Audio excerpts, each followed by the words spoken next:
What's up, guys, and welcome to the Wise Guys Podcast, episode 9. It's your boy J Ray. I'm with my guy Johnny T and B Cap, and we're here to bring you another NFL episode. We broke down the AFC already. We're all done with that. Now we're moving on to the NFC. We're going to break down the NFC North. We're going to also draft our all-time NFL offense. We're going to break down the top 5 wide receivers in the NFL today. And then we're going to introduce a new topic. We're going to bring out a new segment called Check It Up. Stay tuned for that one. But we're going to start with the NFC North. John, talk to me, man. Oh, so I have a hot take for you guys. I wonder how you guys are going to respond to it. On the scale of hot takes, it's probably only like a 6, but we do it every year at that specific team. But I want to start off first with the team that I think is going to win the division. That's how we should start this off.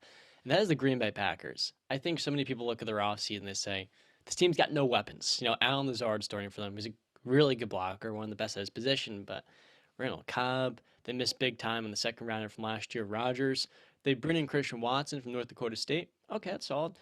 But people are looking at that and they're saying to themselves, Aaron Rodgers has such little weapons to work with, and Davante Adams, I think he's the best receiver in the NFL. Not because he played with Aaron Rodgers. He's Aaron Rodgers' most favorite target. I mean, Aaron Rodgers loved him for a reason. The route running, the hands he improved, all of that stuff. I mean, it was invaluable for Green Bay. So losing that production is going to be so hard to replace. But when you look at the division, this defense that they're building up through the draft is insane. The secondary, Jair Alexander's going to be healthy. Eric Stokes going to his second season. Amos, all those players they built up on the front 7 through the draft. You look at the offense, what do they do very well? They run the ball. The offensive line's going to be healthy. They have everything in this division but the weapons. And when you look at Aaron Rodgers, I mean, he's by far the best quarterback. He's actually 10-1 since Davante was drafted. I think the stat was without Davante. 10-1. And now, sure, his new number 1 is who? Is it Watson? Randall Cobb? Alan Lazard. Sammy Watkins? I would say Sammy Watkins is probably going to start. Yeah, I'd say Watson has the most potential, but I don't think he's scratching 900 or 1,000 yards. Christian Watson? Yeah. Yeah, no, I was going to speak on him. Like, when I was doing my research on this, I mean, 6'5", 208 pounds, and he ran a 4.3140. I mean, when you got 6'5" size and you're running a almost sub 4.3, that's something you can't teach. So, and Aaron Rodgers puts the ball where it needs to be. I think he has a lot of potential to have an insane breakout season just because Aaron Rodgers is his quarterback. He's going to have to fulfill that potential, and I think he's going to get a lot of targets because of how, I wouldn't say, I mean, I guess you would say weak receiving core. So I think there's a potential where he can jump the pack and become the number 1 if he starts to show that potential. But yeah, there are 2 big losses for Green Bay, where it's Darius Smith and Davante Adams. But I mean, in the first round, they drafted Quay Walker out of Georgia, inside linebacker. And then they had another set because that was the pick that they got from Vegas for the trade with Davante. So then their real pick was they took another Georgia player, Devontae Wyatt, defensive tackle.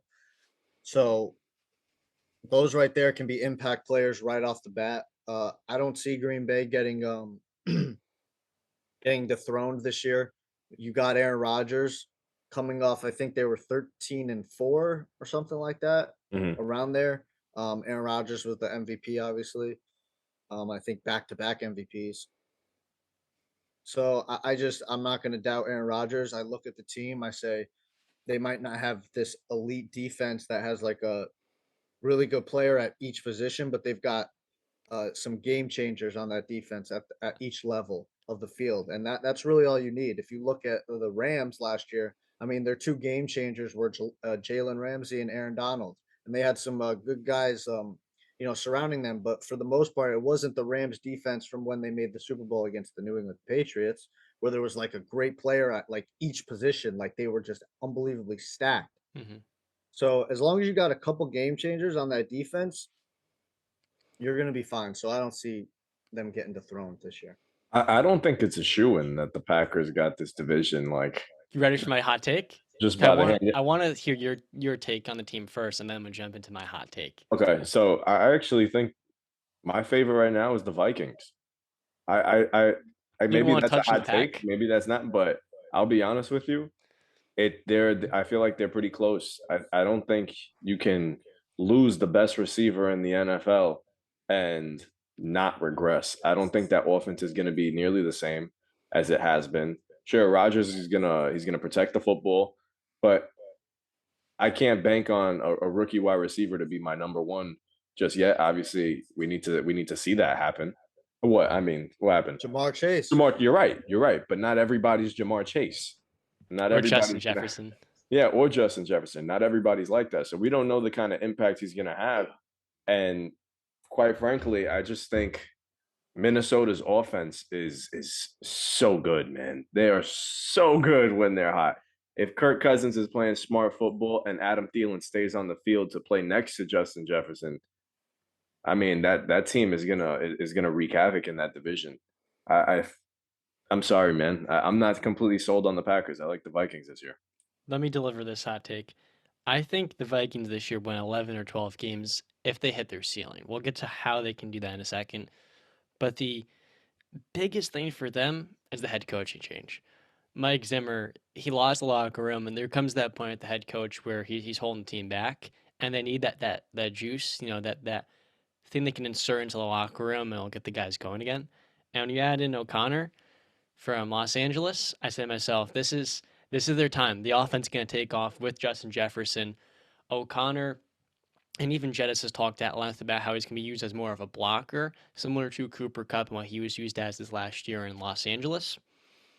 And you have Dalvin Cook, even if he's not healthy, Alexander Madison has shown he can produce. Kirk Cousins with a quarterback's guru, former New England Patriot. O'Connor is another one of those Patriots guys. They would just take like 2 rounds early in the 3rd round with Brissett, Garoppolo. It's kind of funny that tradition they do every 2 years, but that's the point. I think O'Connor is going to have a massive impact for this Vikings offense. He's going to inject something into their offense. The scheme is going to improve. And then you look at the defense. Their Achilles heel last year consistently was the secondary. That killed them. In the Steelers game, the Steelers almost came back from like 24, 28 points. Big Ben was picking that secondary apart like no tomorrow. Patrick Peterson, he's gone up there in age. And in the draft, it was like, you guys must add people in the secondary or you've automatically lost. Like, that's the biggest thing for them. They add in Lewis Sign and Andrew Booth Jr., a guy I want the Steelers to look at. Those are 2 young rookies, one at safety, one at cornerback. You're just getting more depth in there. At the very least, those guys, they can start by the end of the season. And getting younger there is big, but I think the biggest X factor in this entire division is the Vikings' pass rush. You talked about Zadarius Smith. He played 1 game last season.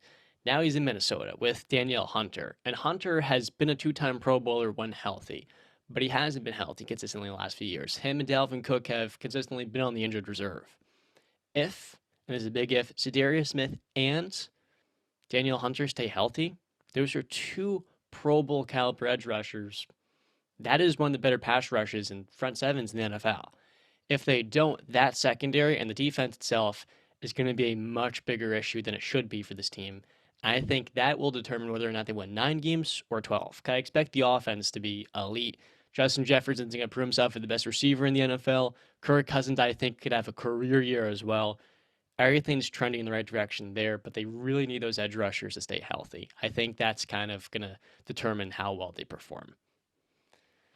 Would you agree? Yeah, I'm banking on that too. So, like I said, man, I'm all in on the Vikings right now. So give me the horn. I'll bring it next episode then. But I got the Vikings going number 1, Packers number 2. Number 3, I'm gonna go the Detroit Lions. That's an easy one. I love the Lions, man, and I think we could all agree on the bottom, right? Yeah. Well, let's talk about the Lions a little bit. I mean, hold on, because I didn't get to say my piece on the Minnesota Vikings. You guys completely skipped over me because I'm going to bring you guys back to reality real quick, okay? So with the Vikings, everything you guys said, well, I would say most of it, 70, 75, 90% of what you said was accurate, right? Brent.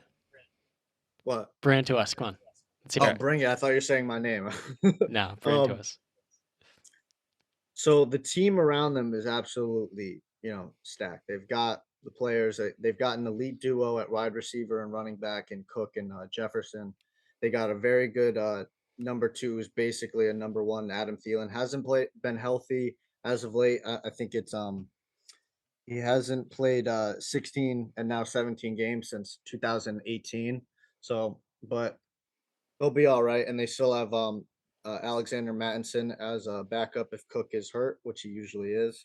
Hopefully, Irv Smith Jr. can show his potential as a tight end. He's been hurt. He missed the whole season last year, and their defense is pretty good. I like the addings that John talked about in the draft. Lewis signed and Andrew Booth Jr., who also I was looking at as a hopefully a New England Patriot to be added because we needed a cornerback, and I liked that he was 6 foot, played for Clemson. We just needed the size, and he was a high rated cornerback, but uh, you get what you get with New England. But back to my main point of the Minnesota Vikings. Again, I'll say it again, the quarterback. I don't believe in Kirk Cousins. The stats are phenomenal. Okay. I will not argue that. His stats are up there with some of the best quarterbacks. But guess what? Those stats don't equate to winning. And it's a perfect example. His win loss career record is 59-59 with 2 draws. Doesn't that ring a little familiar with the man we just talked about, an Eli Manning ending his career with a 500 record? That's not good. Okay. And you cannot tell me he hasn't been surrounded by talent in Minnesota. In Washington, okay, but that was years ago, and he's in Minnesota now. The 4 years, I think it's 4 years in Minnesota, he's been surrounded by very good to elite talent. All right, he's had Stephon Diggs, Latavius Murray as a backup running back for when he's had Cook for all 4 years. Okay. And if Cook went down, he had Latavius Murray and he had Alexander Mattinson after that. He's had Thielen for all 4 years. He had Rudolph for 3 years. He had Diggs for 2 years. And then Justin Jefferson came in. He's had Daniel Hunter, like John talked about, Linval Joseph, Sheldon Richardson, Riley Reef, Everson Griffin, Anthony Barr, Eric Kendricks, Xavier Rhodes, Harrison Smith, Trey Waynes. He's had the talent, and guess what? A 59-59 record per career. The stats don't equate to winning.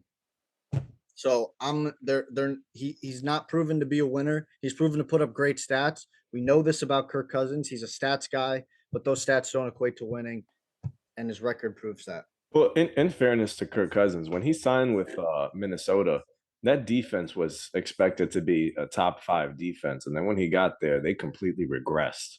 So it's not like when he signed there with the intention of being a Super Bowl contender with a top flight defense, and that defense never showed up. But we have seen, and this is where it's the main issue is that he's putting up elite numbers, right? We've seen quarterbacks with bad defenses overcome that. He didn't overcome it. And he had the offense. I think their secondary was so bad last year. Like there was probably like 7 or 8 games where it like absolutely killed them in the fourth quarter. They were just getting absolutely picked apart. And you've seen this with New England, the way Tom Brady could absolutely slice up those Steelers secondaries. That was outside of Harrison Smith. That's exactly what those Viking secondaries are at the level of. Where late in the game, you can say, all right, we're done around the ball, and you can absolutely slice through them. And for Kirk Cousins, I agree with you. His record actually in Minnesota, it's above 500, 33-29. So he had that 110-6 season in 2019. Four wins over 500. But outside that, only one winning season there. The thing with Kirk is, and I've heard Vikings fans talk about it at length. Some of them overrate him, some of them are honest. He has this clock in his head, and especially late in games, it starts to speed up. And, it gets really, really fast, and then he starts to put pressure on himself, and then he scrambles out the pocket when he shouldn't, and he should stay in there. Maybe he lines up under the wrong person under center, whatever the case may be. It's like these simple mistakes, which is what holds him back from being one of the 10 best quarterbacks, and it's what makes him just one of the better ones. He speeds up, and he kind of loses control in bigger moments. And I feel when you combine the secondary being absolutely torched, the injuries of a guy like Danielle Hunter and the team just hasn't been healthy. Even Dalvin Cook, when he's out, sure, that production can somewhat be replaced, but the threat of Dalvin, it's not there. I think you combine those two things with Kirk naturally just not being a good quarterback in the clutch. He stresses, and it doesn't even stress. I just say he tenses up, and the decision making can be highly questionable. That's really what we're talking about here. And I think with the quarterback's coach that's worked with him, he's been one. He's been to a place with, of course, McVay in Los Angeles where he kind of he's learned from the best. He has a good idea of what can elevate Kirk, how he can surround him with the proper, put him in the right scheme to kind of get the most out of his strengths as a thrower. I think this is gonna be his career year for him. And sure, he has all the talent and he hasn't lived up to expectation, but I would also argue Mike Zimmer wasn't the right coach for him. Like Justin talked about, the defense consistently fell off. And that was not what he was expecting when he was going to Minnesota. So I think for them. Yeah, but O'Connell's an offensive coordinator, so he's not going to he's not expected to turn the defense around. He's expected to make the offense better, which the offense wasn't the problem. Which we all can agree on, the offense wasn't the problem. Yeah, but can it take another step forward? And also, I hope we don't forget that O'Connell wasn't even their first option. They were going hard in the paint for I always get them mixed up. Jim, right? Was it Jim or John? Well, John's in Baltimore, so Jim. Jim. Okay, I always get them mixed up. Yeah. They were going hard in the paint for Harbaugh. That didn't work out for whatever reason. There's arguing reports about maybe Harbaugh was just, messing with the Vikings to get more money or whatever from Michigan, or Minnesota didn't really like the way that Harbaugh was going about it, whatever. Mm-hmm. But that's who their first option was. So O'Connell was their second option. So it's not like if things fall off the wagon, they'll kick him to the side like nothing because he wasn't really the guy to begin with. Mm-hmm. Oh, sometimes the second option works. Look at the Colts. Oh, yeah, a good point. Frank Reich, he was the backup when McDaniel said I'm good. So you got a good point there. Yeah, no, I'm not saying that. I'm saying though, but if he doesn't succeed, they have no problem just kicking to the curb after 1 year maybe. You think if he doesn't succeed, they might just say, you know what, you weren't our first option. So when we've seen that where coaches get fired after one terrible season, they're gone. But Zimmer had a longer leash. No, I know Zimmer had a longer leash, but I would imagine I don't remember exactly when he got signed, but he was probably their number one option when they were going after him. That's what I'm saying. I'm not saying he's not going to succeed. I'm saying he wasn't their first option, so therefore he wasn't their guy that they were like, this is the guy we want to hitch our wagon to. Mm-hmm. They just had to because Harbaugh and them couldn't come to an agreement to whatever. That's valid. But that's not even my main point. My main point about Minnesota is Kirk Cousins. And until that is fixed. But you know what? I mean, looking around the league, find me a quarterback that you'd rather have in Minnesota right now. Outside of obviously the top flight QBs, I'd say Kirk Cousins is right up there. I don't think he's one that you just throw away and think that you could plug anybody into this offense and be super successful, Would you rather Dak? Yeah. Matt Ryan? I'll take Kirk. Baker? Matt. Kirk. Baker. Tannehill? Kirk. I want to take Kirk, but Kirk is listen, I question. Oh man. I question the winning the intangibles. Yeah. That's what I question, really. The late game stuff. Okay, that's. If there's a quarterback that I'm really worried about, since we spent time in Minnesota, we can jump to the Lions here. I'm worried about Jared Goff. I don't. Man, first off, to just harp on the Lions, I love their wide receiver core right now. I'm a big fan of it. If DJ Chark is healthy, top that with Jameson Williams and then St. Brown, bro. That's a legit core. And TJ. Dudes, yeah, TJ. DeAndre Swift. Yeah, those two as well. Exactly. Oh, and you forgot, I think Jameson Williams. No, I said Jameson. Jamal Williams. Bama. Jamal Williams is a pretty big back for them as well. Swift goes down. Yeah. But I'm looking at that, and that's a team that I'm like, man, they're a real quarterback away from having a really explosive offense. I think Jared Goff is gonna just hold them back a little bit. Mr. Perfect? Huh? Mr. Perfect? Yeah, he's not. He's far from Mr. Perfect. So I would just say about the Lions. So when I was going over them, right, like I would just without looking at their team, whatever. If you ask me, what do you think about the Lions? I would say, okay, they're a bad team. All right, like I'm not even worrying about the Lions. But when I actually look at their team, right, I say I like the players we just mentioned, and Swift, Williams, well, both Williams, I guess, Jamison Williams and Jamal Williams, St. Brown, DJ Chark if he's healthy, right? And we forgot TJ Hawkinson as a tight end, who I think is probably fifth or sixth top tight end in the league right now. But I also really like that O line. Decker at tackle, Jonah at guard, Ragnow at center, and I think sixth overall pick last year in Penny Sewell. I really Mhm. golf. Golf's not going to be this elite quarterback or this great quarterback or really good. He's a solid starting caliber quarterback, right? Mhm. But if you want to take it to the next level, like Justin said, he's not going to get you there. You need somebody better. And I love the coach. I want to say that. Dan Campbell, I love Dan Campbell. I love the energy. I love the passion. I love the intensity that he brings. You can feel that he loves this and wants this to succeed badly. So I'm rooting for him. I really, really am rooting for him. And I'm rooting for the Detroit Lions fan base because they have been dealt a bag of crap for however many years they've been a franchise. Um, and even just to touch on the defense a little bit, I mean, Aiden Hutchinson, second overall pick this year out of Michigan. That kid, he's got a lot of promise. So, we'll see. Spirit is the word that I think of when I hear Dan Campbell. That NCDC. that intensity that he brings. I think it's huge for any young team.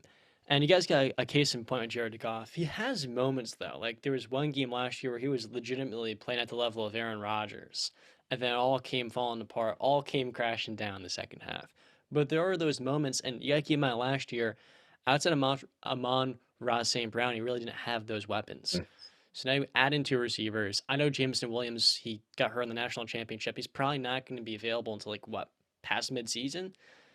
But I say DJ Chark, he's gonna be coming in as well. You have all the weapons surrounding him. You have the offensive line.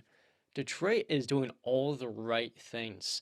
And what I love most is the fact that they didn't take a quarterback this last year. They didn't take Malik Willis, who's an older prospect that's still a huge prospect or project at 23 years old. Mhm. They're waiting a year. And I think for them, while they're going to be even more competitive this season, I had them winning 6 to 7 games. There's a chance as well they end up with a top 5 pick, they move up, and they go after a Bryce Young or one of those young quarterbacks that can be their franchise guy. And maybe Jared Goff sticks around for a year. He rehabilitates his value as that stopgap backup slash veteran that's gonna help the young quarterback get going, and then he can go somewhere else. Then you have that year with the veteran who's made 2 Pro Bowls. That means something. Probably as a replacement if I don't remember off the top of my head. Then the young guy, you continue adding more picks to that defensive unit. The offensive line is going to be one of the very best in the NFL. You have all these weapons. I think there is that culture shift in Detroit, and where it begins with is management, and of course Dan Campbell. I mean, it's awesome. I want to see him succeed so badly.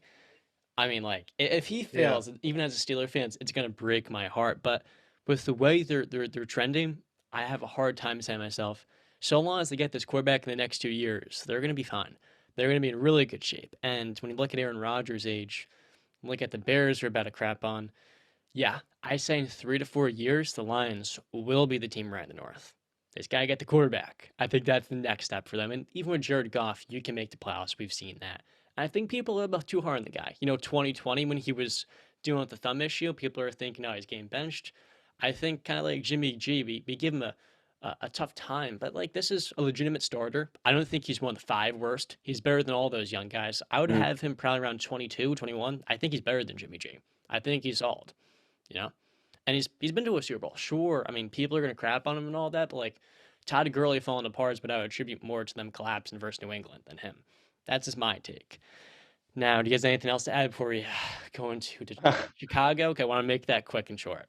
So I love the Lions though. Like I'm with you guys. I think Motor City Dan Campbell is really just changing how we look at the Detroit Lions. They play tougher, and he had some crazy quotes in the beginning of the year Loved it. that Yeah. I know he was getting scrutinized for, but I loved every bit of it.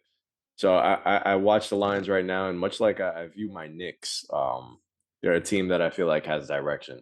For the first time in a while, we're like, okay, yo, they're building something here, something to actually Changing of the feel guard. optimistic about. Yeah, you could feel optimistic about the Detroit Lions. That now I could say, all right, I don't mind watching them this Thanksgiving. And every other year I felt kind of forced to watch them. Right. Now I'm kind of excited to see what this offense can be. So yeah, I'm with you guys, man. Detroit is on the up and up. Third place team this year, but in the years to come, Aaron Rodgers, though we don't know how long he has left, and Kirk Cousins probably won't be the quarterback in Minnesota for too long. Those lines are coming, man. Motor City's on the rise. In all Not like the Bears, sports. You though. know who's not on the rise though? Ooh. The Bears. Chicago, Chicago. Oh, Chicago, Chicago. How I feel for you and how I mourn for you. It's just, I think I used that right. I might have used that wrong. Whatever. I'm just, I just feel bad for Chicago because, like we were talking about before the show, Chicago is, it is a sports city, sports town. Like they bleed sports. They love their Bulls. They love their Bears. I don't know who their baseball team is because I don't follow baseball that much. The Cubs But and the the White Sox. Cubs, that is my bad. Once you said it, I feel stupid that I didn't know that because my grandma was a Cubs fan. I apologize, Chicago Cubs fans, for that. Um, but I feel for this the city of Chicago, right? Because man, do they love their freaking sports. And the Bulls haven't really, I mean, they had that Derrick Rose era. Right now, we'll get into it in our NBA episodes. This is an all right team. I liken it to the Atlanta Hawks back in 2015 or whatever, but that's besides the point. So, and Chicago Bears, I mean, you could argue their two best quarterbacks in Chicago Bears history is Jim McMahon and Jay Cutler, and that is just, that's not good. Okay, that's just not good. Is the nicest way I can put it. You got Justin Fields, who's got some talent. Will we ever see that talent fulfilled? I don't think so in Chicago. Maybe he gets another shot in another team. We'll see. They don't have a lot of talent around him. I think David Montgomery, possibly their best offensive player. Mm-hmm. Well, you got Darnell Mooney. Yeah, Can I just blast there? So I've seen a lot of Bears fans saying, "Dude, why are people like?" They say this every year at the Bears. So like, come on, this team is so bad, and I'm so underwhelmed by their offseason. And where it starts is with Ryan Pace. He was just so damaging in his tenure with all the transactions he made, from moving up one pick to get Trubisky to going all in for Justin Fields when there was basically no support to surround him in coaching, running game, and even weapons because Allen Robinson had no chemistry with him. And then they throw him out there immediately. Of course, Matt Nagy was, pretty terrible hire. I think Vic Fangio deserves more credit for that defense. That's not even the main point. The damage of that was they had so little resources in this year's draft that there was so little support for your young quarterback, and it's sad. I feel bad for Bears fans because they kind of just had to accept this. Let's talk about their weapons. Darnell Mooney was awesome last season. Gets to 1,000 yards. Terrific young receiver that they got on day two. No, day three, right? Mhm. So I think Mooney's awesome. I think he's gonna have a lot of touches, a lot of targets this year. That's great. Then you look at like this team's X factor. Let's look at some of the other weapons. So David Montgomery, he's a high volume, low efficiency guy. High volume, low efficiency. It's not ideal, and the offensive line's terrible. Look at the weapons. Traded seventh from N'Keal Harry. I thought that was solid. Take a flyer on him. So now his Justin's second to fourth weapons are Byron Pringle, a 25-year-old rookie in Velus Jones, and N'Keal Harry. Bad. that's not getting it done. They have one of the worst That's offensive bad. lines in the game, and they made sure to get a conservative coaching hire and a defensive coordinator from Indianapolis to make sure he's properly supported. So they're going to be in great shape. And then you look at their schedule; it's not impossible, but I think this team will be lucky to win more than two games. There's just nothing on this offense outside Darnell Mooney. I think Cole Kmet, really good receiving tight end, but I mean, the offensive line is so bad. You lose James Daniels, your best offensive lineman to Pittsburgh. You don't address receiver in the draft. Sure, you maybe add some guys for depth moving forward, but you still trade your best player in Khalil Mack, who they invested a ton into. That's another one of those highly damaging moves by Ryan Pace. I think Ryan Poles, he's doing a fine job given the situation he stepped into. This is a terrible, and I mean awful position he's just being thrust into to save this franchise. Justin Fields is being set up to fail absolutely. There's no other way to put it. And I think, well, he's got the talent, he's got the athleticism. I'm a Steeler fan. He had really good moments in that game, leading a comeback drive before stolen away from him.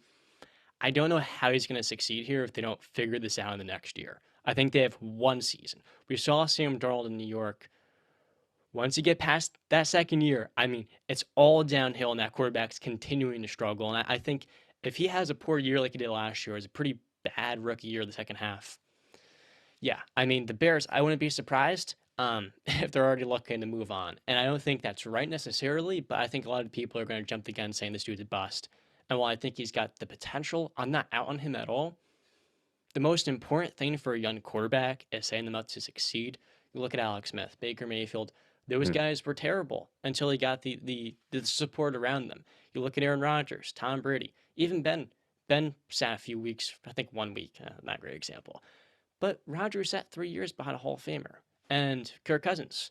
If you're not sitting behind that guy and you're also starting without any support, the likelihood of that quarterback actually living up to his potential or fulfilling anything near that, it's so unlikely. Dak Prescott, he came in a week one, but he had the best offensive line in the NFL, a great running back, and some good weapons. I think it's just unrealistic and naive to say, frankly, Justin Fields is going to succeed with the support. Like I said, I think Mooney's really good, but now he's number one. So all of those opportunities that are kind of being granted to him because defenses are paying closer attention to Allen Robinson, that's gone. He is the main man. That's what defenses are focusing on. Justin, I know you're high on Byron Pringle. Do you think he's going to be the X factor? No, not at all. Honestly, I'm. That's funny though. You definitely made me laugh. But I'm looking at the Bears. Have you guys ever seen the SpongeBob episode where there's just nothing but chaos going on in his brain, and they're throwing fires, shredding papers, and all that stuff? I when I think of that, I think of the Bears front office right now. I think it's a total disaster. I don't think there's a quarterback in the league more set up for failure than Justin Fields is, and that's a lot coming from somebody who's supporting Trevor Lawrence and the Jaguars right now, who just came off of Urban Meyer and the disaster that was. So the Bears are really at the bottom of the barrel for all of us, I think. But I feel bad, man. I really feel bad. I'm looking at that quarterback draft. You see Mac Jones, you see T. Law, you see Zach Wilson. You couldn't have plugged any one of them into that Bears situation last year and expected any one of them to succeed. It's an absolute disaster. I laugh because just in 2018, I honestly thought they were Super Bowl contenders right there. If it wasn't for Cody Parkey missing a field goal with that defense, that they had an actual opportunity. That's and then since then, it's just literally gone south. An absolute disaster. I don't even want to talk about the Bears anymore. I'm getting depressed. These comment that sections defense of yesteryear is not walking through that door anytime soon. I'm afraid not. God. Chicago. Damn, Bears. You know what? Let's stop talking about the doo-doo franchise that the Bears are right now, and let's talk about something good. Let's get into our all-time draft. What? Did you have anything else left to say? No, I can breathe now. Oh, okay, yeah. So let's get into our all-time the script draft. real quick. John, break it down. How are we going about this? So let me know what you guys think. So the way this is going to work is once you pick a player, he's off the board, and we're trying to draft the greatest possible team. We're going to do for the offense. We're going to go quarterback, halfback / running back. We're going to go all the way to NFL history if you like. Wide receiver number 2, tight end, and we're just going to pick our favorite all offensive line. It could be one you didn't watch, one you watched. I'm going to stick to the ones I've actually seen. That's going to be the basic compass of this now. Pick in the order. Brandon, do you want to kick us off with a certain dice roll or coin flip? Okay. Here we go. All right, so I'll roll for Justin first. All right. On the floor. Justin, you got one. I got the first pick in the draft. Nice. No, it's not. John, for you. 2. Nice. It's not rigged. Thanks for Brandon. So I have first pick. That's what's up. John You had third second, last Justin time. third. You can repeat that so we got it for TikTok. I cut you off. I go first. John second. Justin third. Do you guys want to do snake style? Last time we didn't snake last time, so we can do snake style this time. Okay. So Justin has 2 picks in a row. Okay, so for my first pick in the all-time NFL draft, it ain't a shocker. It ain't a surprise. It's my boy. It's my quarterback, Thomas Edward Patrick Brady Jr. Go. That's so easy. You couldn't just be Not like even me. a question. You take the GOAT of goats. You couldn't be like me and just Nope. pull a rabbit out of the hat. No Derek Yeah, Carr. sure. Let me take Terrell Pryor. No. Tom Brady. Brandon's team. Book it. Johnny boy, your turn. All right, Oh, Johnny. it's my turn? I thought it was Justin's. No, you're second.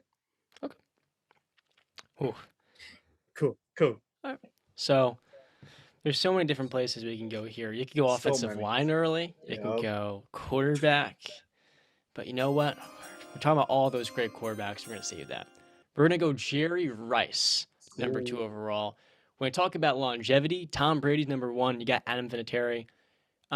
You know how many 40-year-olds have caught a touchdown or a football?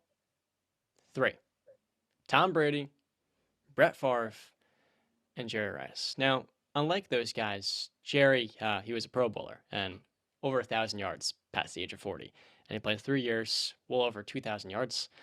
When you talk about longevity, this dude was an absolute stud deep into his 30s. It wasn't just in San Francisco. I mean, Oakland, whatever you wanted. Jerry, to me, was the greatest football player of all time before Tom.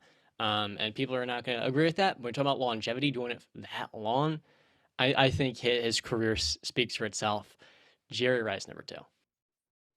So I get back-to-back picks here. Yes, you do, All right, sir. just let you know if we brought this into creation, into a Madden or something like that, I'd win. So my first pick, I'm gonna go with the Sheriff. Cannot go wrong. I'm gonna go Peyton Manning, the second greatest quarterback of all time. If my cousin Timothy heard that, he would argue he is the number 1 greatest quarterback of all time. Take a 7-time All-Pro, 14-time Pro Bowler, 2-time champ, MVPs out the wazoo. Give me Peyton Manning leading my offense. And since I'm up again, my favorite wide receiver that I've ever taken. I'm not going with the greatest. I'm going with my favorite. It's Calvin Johnson. I'll take Megatron any day of the week. On his best day, there's not too many people better than him. I want to add one thing we didn't get into it. We're doing only offensive units here. We're going to do a part 2 for defense. I forgot to say that in the beginning. Offense only for this. Yes. So No disrespect to the defensive players. We will get to you. that means John boy, your John's turn. up, right? My turn? Yes. Oh boy, Then I get back. I'm filling out my phone our picks thus far. So, okay, I'll give it to you. Calvin Johnson. I didn't expect him to go number 4 overall, but Neither did I. that's not a bad pick though. But Because Justin's he likes to play to the beat of his own drum. That's he right. lets the board speak to him, Brandon. That's what he does. Yes. Let the board speak. Okay. So, man, What's the board telling you, John? the board's telling me to take Randy Moss. That's what it's telling me to do. And that's exactly But is that I'm what gonna you're do. going with? I'm going to take Randy Moss here. I When you hate talk you. about I receivers, want you to go to a river and jump in it and don't come out. I'm going to have the greatest receiver duo Damn it. ever with the No. 2 greatest wide receivers. Justin, thank you. I say that to you. I'll take my quarterback after because unless you guys want to take a backup quarterback, what we got? How many picks here? 7 picks? You can take a backup and just have no offensive line. I'll take Randy Moss. Yep. Randy Moss. Yep. Damn it. I guess we're all gonna save running backs for last, right? No, we'll see. I hate you. Got Passion. it. I was about to get my back-to-back perfect picks. You're lucky Justin left them for me. Oh no, hold on. I have okay. I have all right. So with mine first pick, or my second pick actually of my back-to-back. My first pick of my back-to-back picks. I'm taking wide receiver, Mr. whatever you want to call him. Some people call him T.O. Terrell Owens. All right. Third greatest wide receiver of all time, in my opinion. I'm not mad at having T.O. 5-time first team All Pro, 6-time Pro Bowler, 15,934 yards, 153 touchdowns, Pro Football Hall of Famer, should have been a first ballot Hall of Famer, but the Hall of Fame committee was messing with him and bringing off the field bull crap into what he did on the field, which should never have happened. What was that for? Doing like sit-ups in the parking lot and calling Donovan McNabb fat? Because he was a team, he destructed his teams, but okay. He didn't. He was the best player on that Eagles offense when they went to the Super Bowl, and he was playing on a broken freaking leg. But they called him selfish for that, right? They called him selfish for that. Yeah. Okay. I'll take Terrell Owens on my team with Tom Brady. All right. And for my second pick, Wait. Oh, what? I forgot we're doing a snake. Damn. Yeah, I got my back to back. Yeah. My bad. All My right. I bad. already got cheated out of Randy Moss. All right. You ain't cheating me out of my guy. My bad. I'm taking running back now. I'm taking my greatest running back of all time. I'm taking sweetness, Walter Payton. Okay. Talk about a running back that could do it all. You want him to run between the tackles, he got you. You want him to run outside the tackles, he got you. You want him to blow by you, truck you, stiff arm you, juke you out your shoes, hurdle you, catch the ball out of the backfield, block for your quarterback. He can do it all. And most valuable player in 1977, NFL Offensive Player of the Year in 1977, NFL Man of the Year. I know you guys love that in 1977. Had an award named after him, the Walter Payton Award. 5-time first team All Pro, 3-time second team All Pro, 9-time Pro Bowler, NFL rushing yards leader. Had the record for most yards rushing in a career until Emmitt Smith passed him because he wanted to. This man, in my opinion, is unstoppable, and I've only watched highlights of him, but from what I've saw and from what the older guys have told me, this man was next level. Okay. Respect. At least we got some Bears positivity in this episode, right? The first Ain't and no only. disrespecting Walter Payton. There you go. Yep. That's a fact. Go ahead, Johnny You're boy. up again, John. Oh, okay. Sounds like, how do I You know, follow that? you know what I find funny about this is that I think so outside of the box that I'm not even worried about any of my people being taken. Nobody's thinking the way I'm thinking. So Too bad No, for they're out not. with the wild card party constantly involved. okay. Okay. So John has a decision. Does he go running back or does he go quarterback? Or does he build the O-line? I can take my time here. I think we need 2 running backs. You guys want to do that? In today's day age, we have receiving backs. We have Yeah, I got you. Oh, for running back, I'm torn, y'all. Oh, I'm really torn, dude. This is hard. I feel like I'm betraying the other. Oh my god.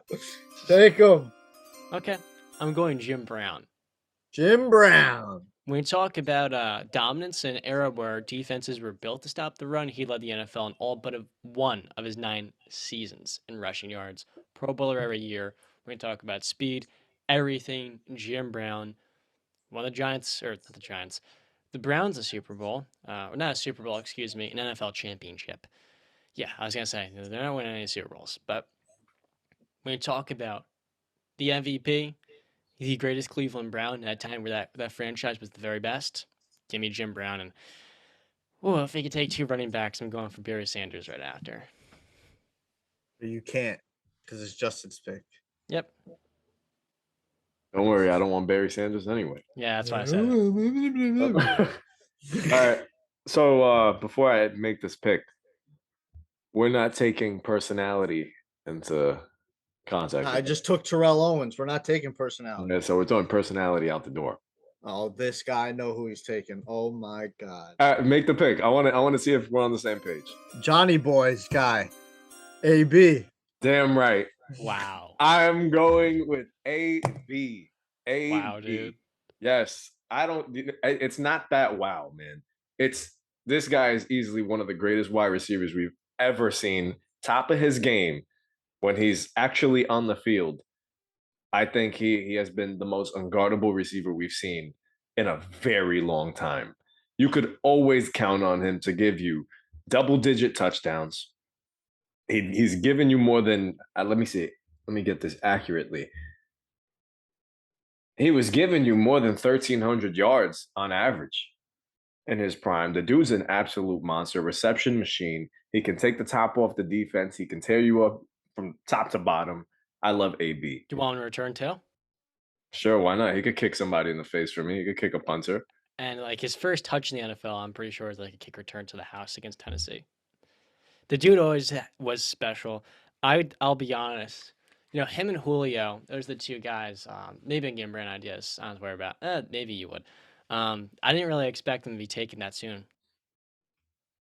That's just how my mind works. But they're two top 10 receivers to me all the time.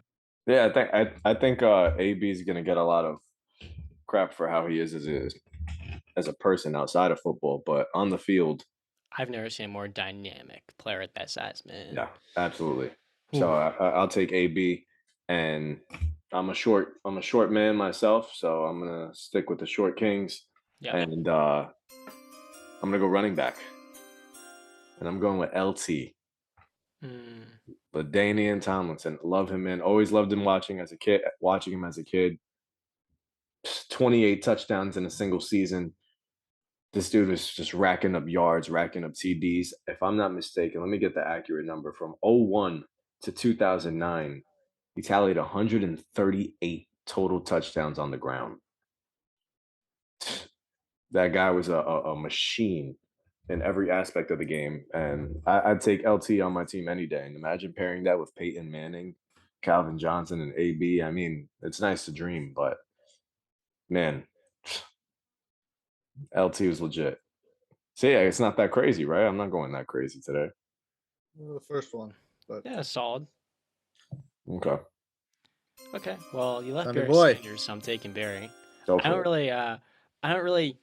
To me, those are the two greatest running backs of all time. So now that I have Moss and Jerry Rice, and now Jim Brown and Barry, I can't wait to take my quarterback next.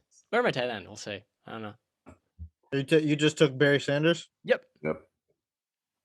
You're not gonna say anything about him, or Barry let him Sanders' speak? birthday was yesterday. Happy 54th.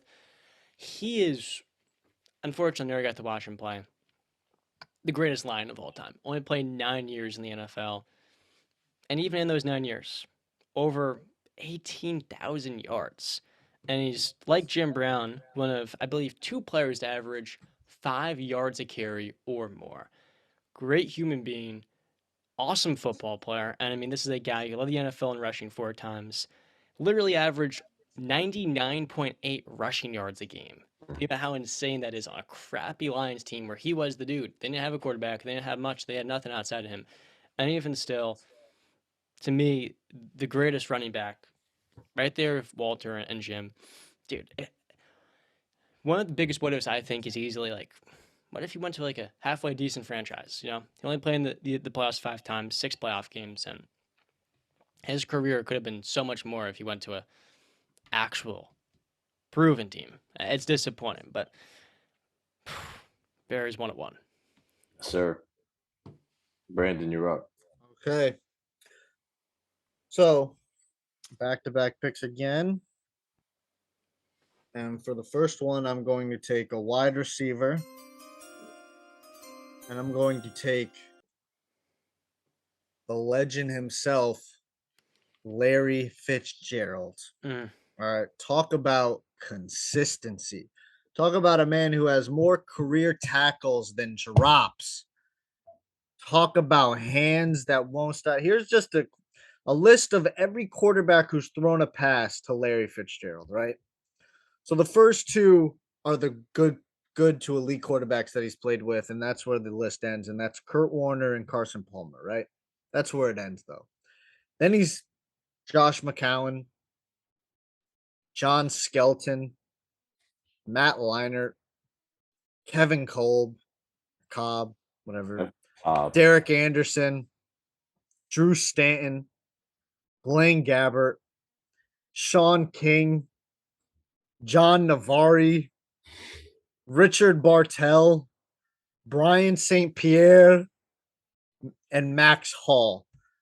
The man who didn't play with a consistent quarterback for a long time, and the numbers he was able to put up, I think he's second all time to Jerry Rice in receiving yards with 17,492. Talk about consistency. Larry Fitzgerald, I'll take him all day. He's not going to cause me any drama whatsoever. He's going to be there every single play. He's going to do what he can for the team. And can you imagine Tom Brady with a Larry Fitzgerald, who I would argue is one of the smartest receivers to ever play the game? And with those hands, and Larry can play in the slot. So I got T.O. on the outside and Larry Fitzgerald in the slot. Stop it. Okay. And now we're going to make this offense unstoppable. This is where he steals my pick. At tight end. No, I'm not. Because I think you forgot who my guy is. Oh, yeah, you're right. All right, take him. My guy. Loudmouth. Big play Shay. Shannon Sharp. All right. Talk about speed. Talk about toughness. Talk about what you need from a guy to make the team better and to win. Blocking, he will do that. And the numbers that Shannon Sharp and Tom Brady could put up, stop it. Okay. Stop it. Let's see what John has.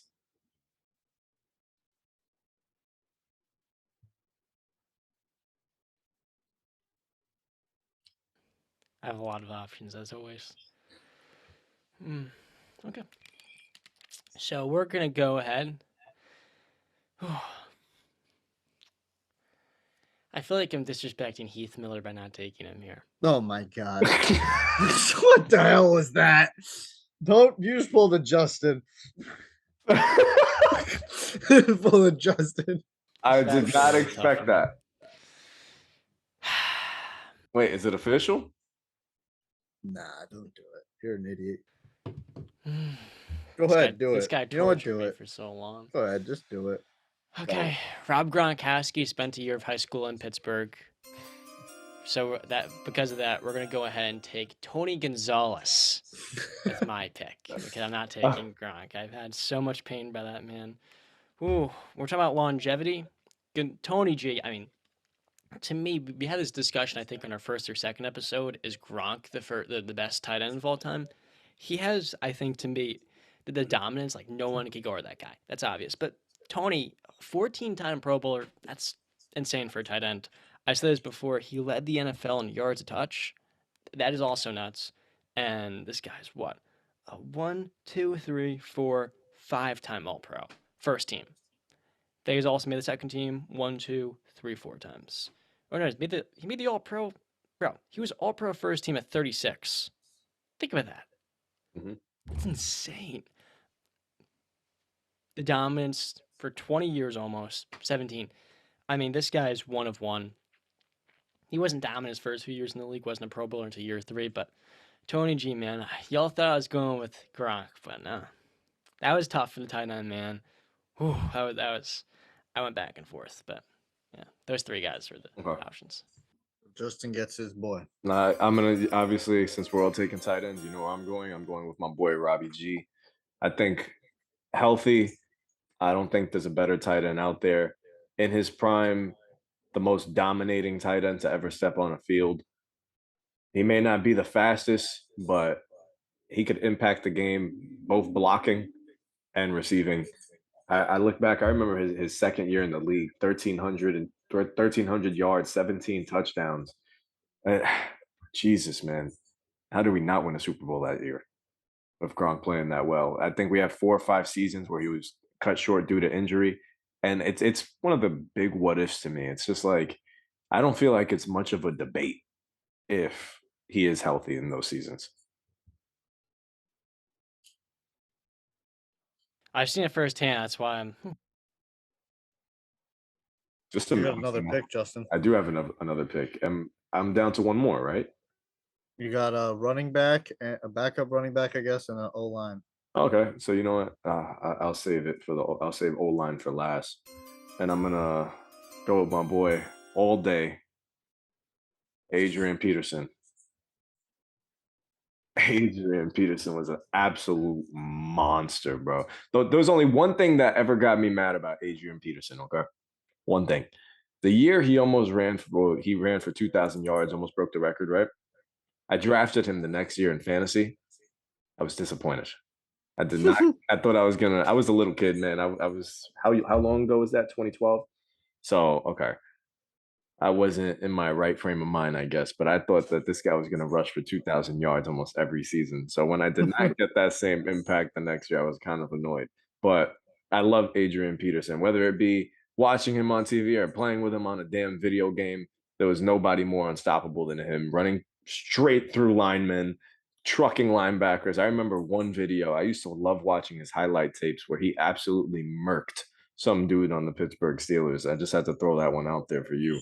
Like, just put him on his ass. And I loved every second of it.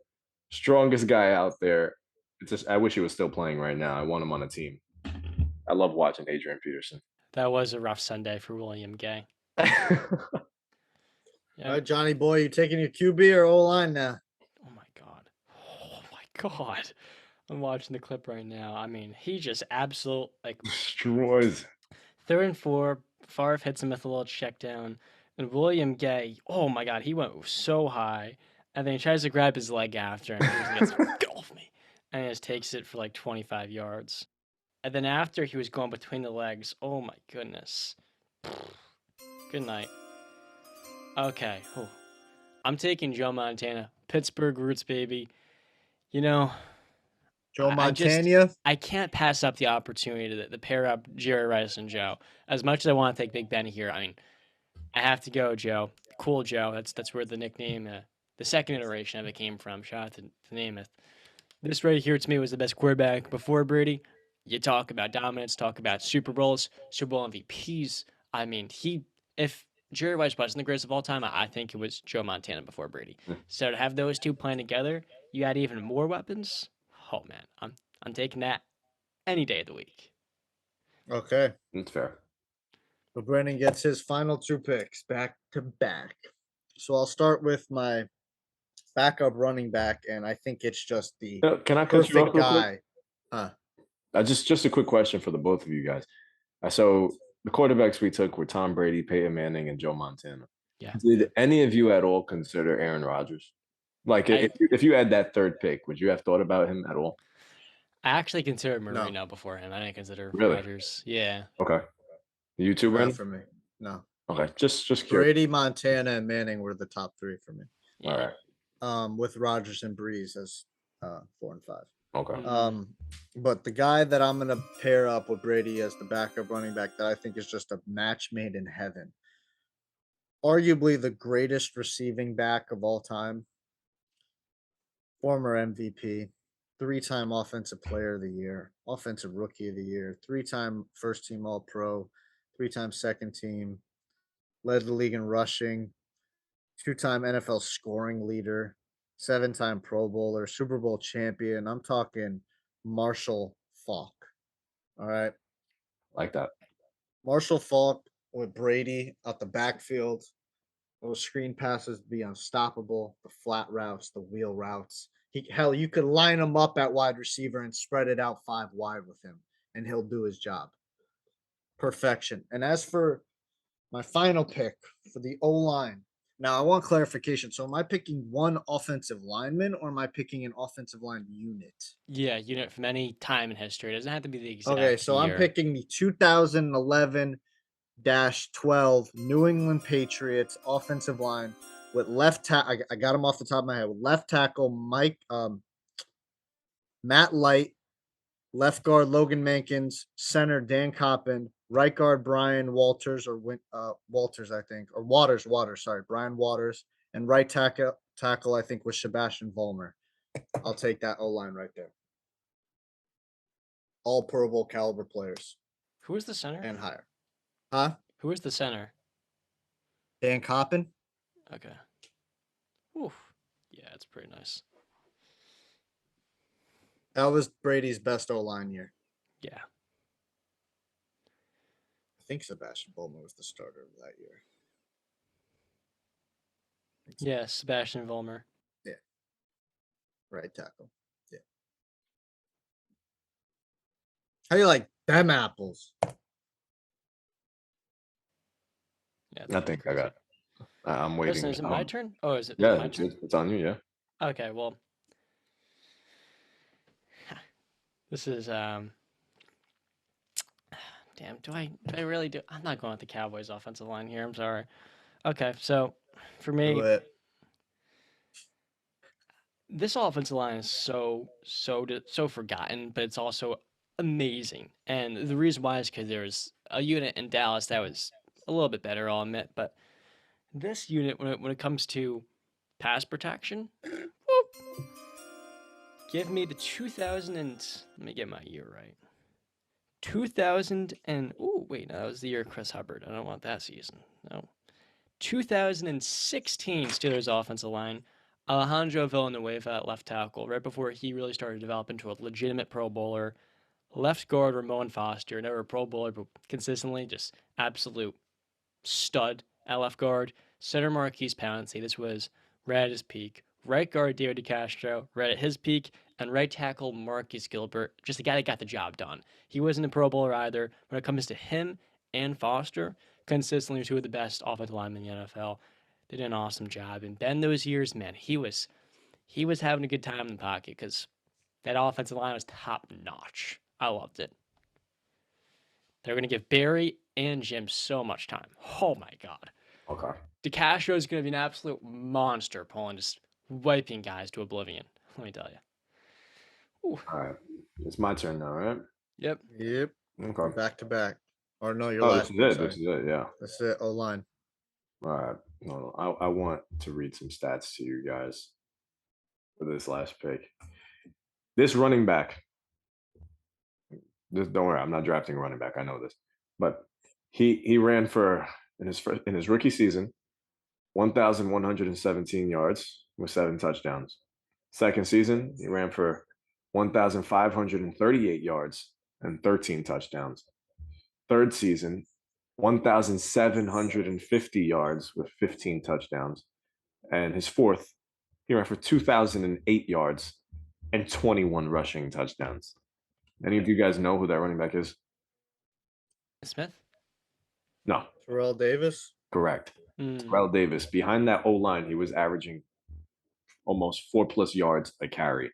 So easily, I'm going to take the late 90s Broncos over anybody. The 2 Super Bowls in 98 and 99, they were protected. They were running the doors off of teams. Gary Zimmerman, Tom Nalen, Tony Jones, Mark Schlereth, who we see on TV all the time, and Brian Habib. They got a Hall of Famer on that line. So I don't know, man. Watch if you can run for that many yards and John Elway be able to throw dimes the way he was back then, I'd take the 90s Broncos, that late 90s Broncos O-line. That entire left side of 3 Pro Bowlers. So that concludes our all-time offensive draft. So just to recap for my team, quarterback Tom Brady, running backs Walter Payton and Marshall Faulk, wide receivers Terrell Owens and Larry Fitzgerald, tight end Shannon Sharp, offensive line the 2011-2012 New England Patriots. Okay, my team, quarterback Joe Montana. We got the Pittsburgh roots. Halfback 1, Jim Brown. Halfback 2, Barry Sanders. Wide receiver number 1, Jerry Rice. Wide receiver number 2, Randy Moss. Tight end, Tony Gonzalez. And offensive line, the 2016 Pittsburgh Steelers. My lineup. You know what's funny about my lineup? The only thing that was different in my notes, because I anticipated myself getting Tom Brady. I don't know why I thought I was getting the number 1 pick, but that was the only thing. I got everybody I wanted. My O-line, late 90s Broncos, tight end Rob Gronkowski, running backs LT and Adrian Peterson, quarterback Peyton Manning, and my wide receivers Calvin Johnson and AB. So now that I mentioned my wide receivers, Calvin Johnson and AB, Randy Moss, they were top 5 receivers in the league for a long period of time when they were playing. Today in the NFL, I want to hear what you guys have as your top 5. I think me and John already listed who was our number 1. We both said Devontae Adams earlier in the show. So I want to kick this off with actually you, Brandon, because I want to hear your number 1. Funny you guys say who your number 1 is because, shocker, he's not even in my top 4. Ooh. So It's disrespectful. disrespect, I guess. Wow. But number 1, I go and I just say, you know what, man, I got to give it to this guy. Okay. The season he just had, I think you guys know who I'm going with. Season he just had was one word: historic. Okay. This is stuff legends are made of. The Triple Crown champ, Super Bowl champ, Super Bowl MVP, 145 catches, 1,947 yards, 16 touchdowns, all led the league. And also he led the league with 89 first down catches. This man was unstoppable. And it's because he finally got an elite quarterback to throw him the football. And I think we all can remember when Matt Stafford had Calvin Johnson, he would force feed Calvin. And that's another reason why Calvin got those high numbers and I was so close to 2,000 receiving yards. When Stafford finds his guy as a receiver, he will look for them no matter what because he trusts them and he knows that this guy will get the job done. So with Cooper Kupp and Matt Stafford to be together for years to come, I think these numbers, I think he's going to put up, I don't know if he gets to the same amount of numbers, but I think he puts up very similar numbers next year, barring health. And I understand he's had a little problems before with a little injuries, but last season he was able to stay healthy. So if that's the case, I think Cooper Kupp is going to continue this run as just the best wide receiver in the league. And I understand some people don't like it, but you got to give the man his props for what he did on the football field every Sunday, Monday and Thursday sometimes. Okay. If you want me to fill out my top, yep, let's go because I'll be honest. So I'll jump in there. I'll piggyback off of you because while I have Devontae Adams number 1, I do have Cooper number 2. Okay, so my number 2 is Justin Jefferson. I think this kid is special. I think he'll be a Hall of Famer one day, and that might sound blasphemy right now, but I think I see something. I see a guy who's, I think him and Jamar Chase are going to be challenging each other for best wide receiver for years to come.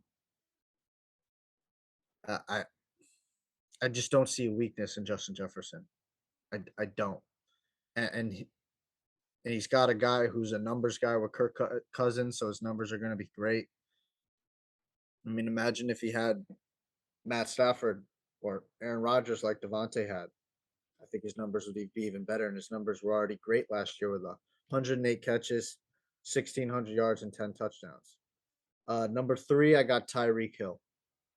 You could say what you want about Tyreek Hill. I think he's been underappreciated and undervalued. Over Devontae?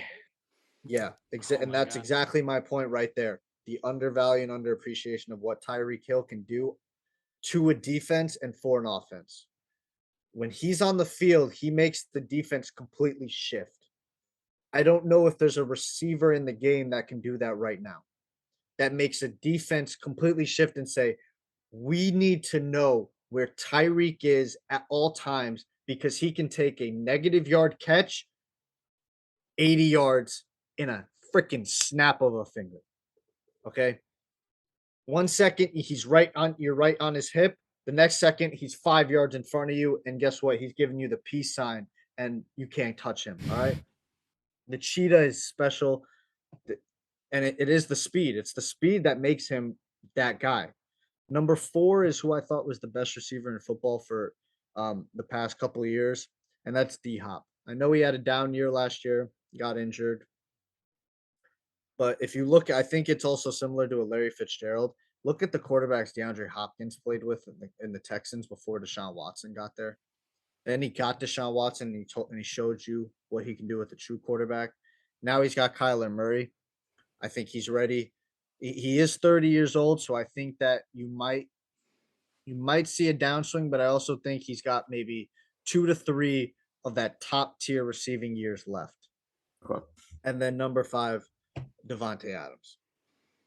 I just think he's gonna have. I think he's gonna not have the numbers that he did not last season, but the season before. I don't think he's gonna reach that with Derek Carr, and I think that's because he had Aaron Rodgers. So now that you mentioned that, I actually have that same question about Tyreek Hill. Like, I question the production. While I do think he can have a big year, I don't think it'll be nearly to the numbers that he was putting up with Patrick Mahomes. Well, he was never putting up like historically great numbers, like a Cooper Kupp year. You know what I mean? Or like what Davante did 2 years ago. He was just putting up consistently like I think 1,100, 1,200 yards a year. I think sometimes double digit touchdowns. It was just what my thing is with Tyreek is when he's on the field, the defense needs to know at all times where he is. Yeah. Because if you lose focus of him, guess what? That's a touchdown. Because of the speed.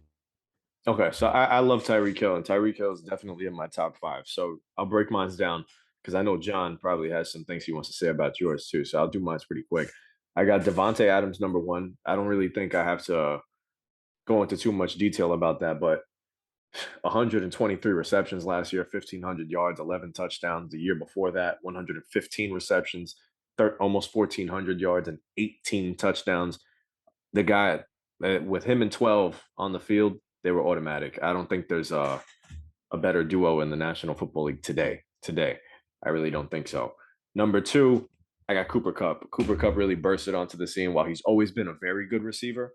I didn't know this was what he had, in the dark there. I did not expect that out of Cooper Kupp. The guy was an absolute monster. And literally, the ball was going to him. And it was just, just lock up Cooper Kupp. Just get in front of him. Don't make sure he doesn't beat you. And no team could stop it. I look at the game against Tampa in the playoffs.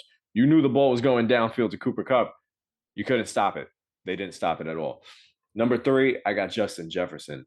Man, that dude is absolutely ridiculous. Hands, route running, speed. I don't know if there's a better package of in the NFL. I think next year he might be number 1 if Davante Adams takes a dip playing with Derek Carr. So yeah, Davante Adams, while I do have that question mark with him playing with Derek Carr in Vegas, I still think he has the number 1 spot right now, at least.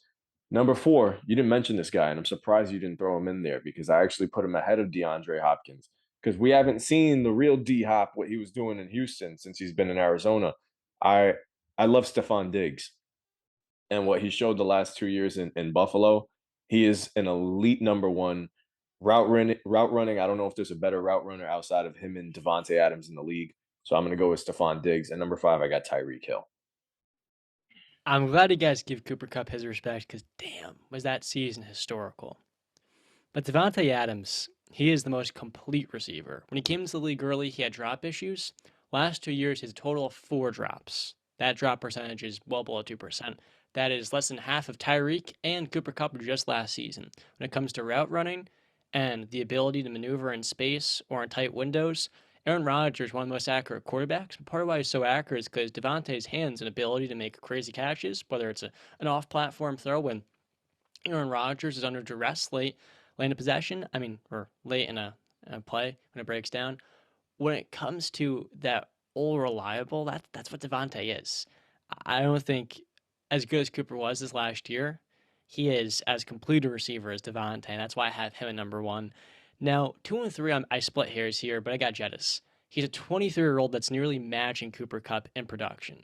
And you talked about, of course, Matthew Stafford's trust in Cooper, but I say to myself, Kirk Cousins is not the most reliable and consistent quarterback, but even still, him and Jettis are tearing up the NFL.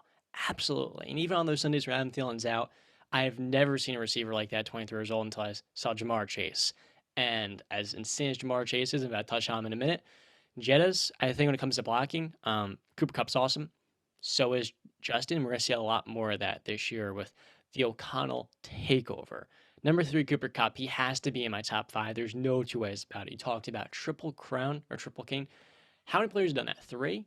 Jerry Rice. Has Randy done it? I mean, that list is so short that you have to acknowledge him for how amazing a player he has become with a legitimate quarterback. He didn't have that, and now he finally gets it. All of a sudden, the best production I've seen, better than Antonio Brown, Julio Jones, all those guys. When it comes to what he does, I've never seen a player better at it. Number 4, I got Jamar Chase. Bengals don't make the playoffs without him this last year. Jamar was what saved that Bengals team. I would have been, I'll be honest with you, I think that Bengal team, they won 10 games. They could have won 6 or 5. But I think Jamar is that big of a game changer for Joe Burrow. And it wasn't a terrible offensive line per se, but it was probably like 20th to 25th in the NFL. It got worse as the season went on. John, if I'm not mistaken, somebody in this party here forgot to start Jamar Chase in their fantasy football lineups one time. I don't know. Oh, wait, wasn't that in the championship? I heard about that. Which one of you was it? Come on, Brandon. Share the story, bro.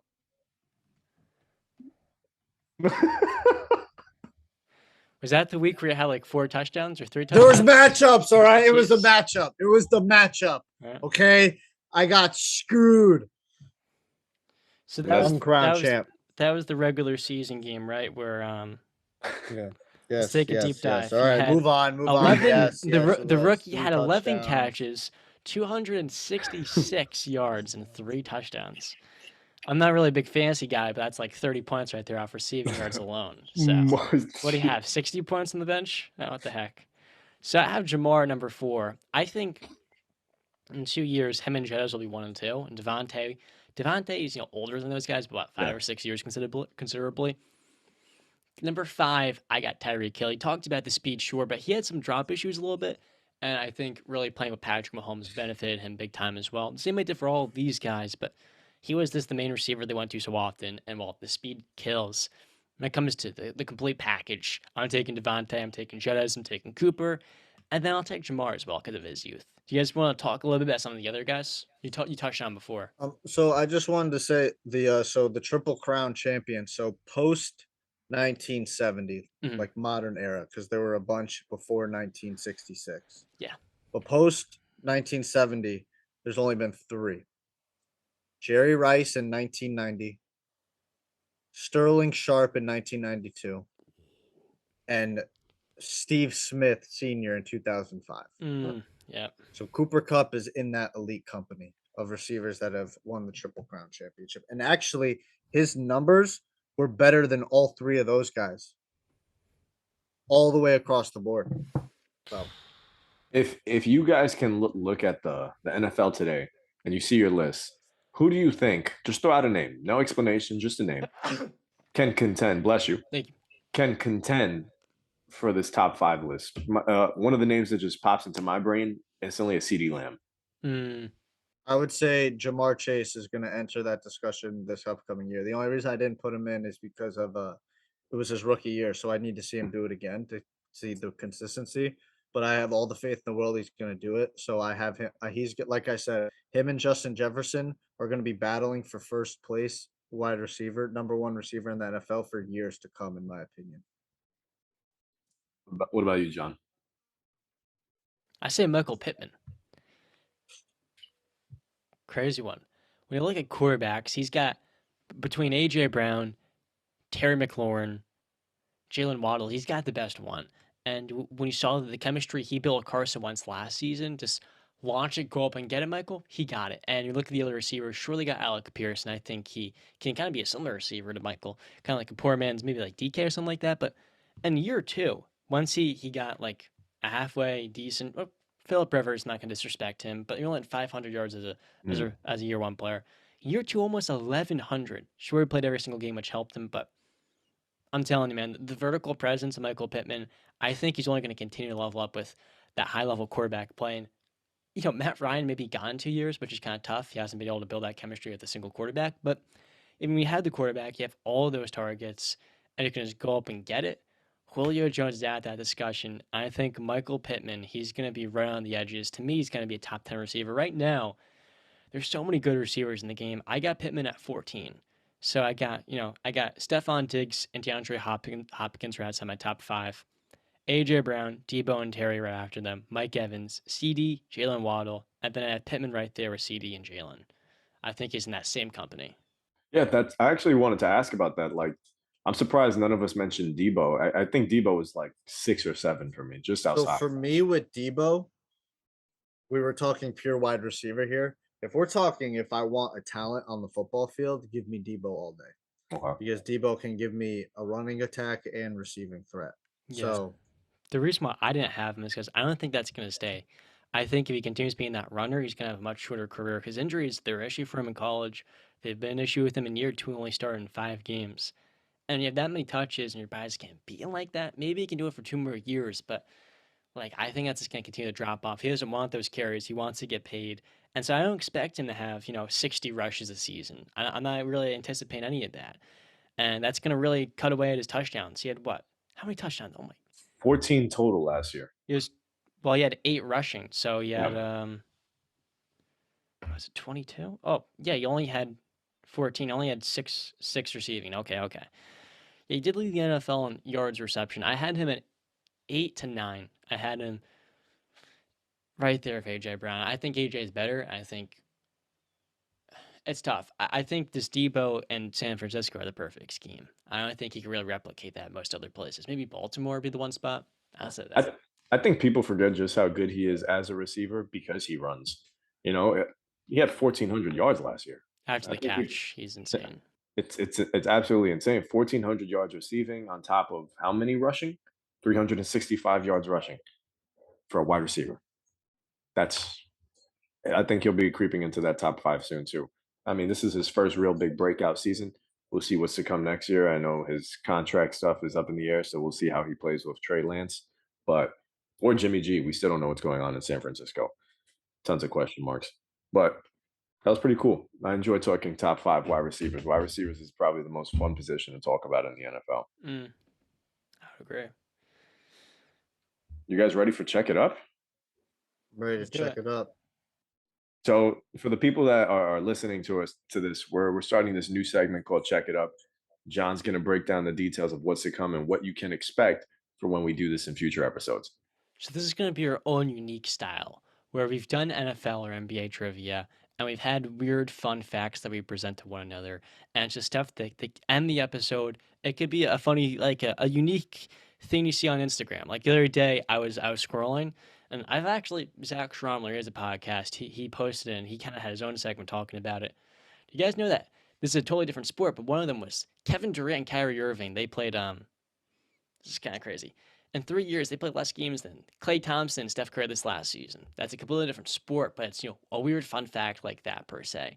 And we'll talk about that. We'll go into NFL trivia. It'll be a 7 to 15-minute segment where we kind of have a unique flavor.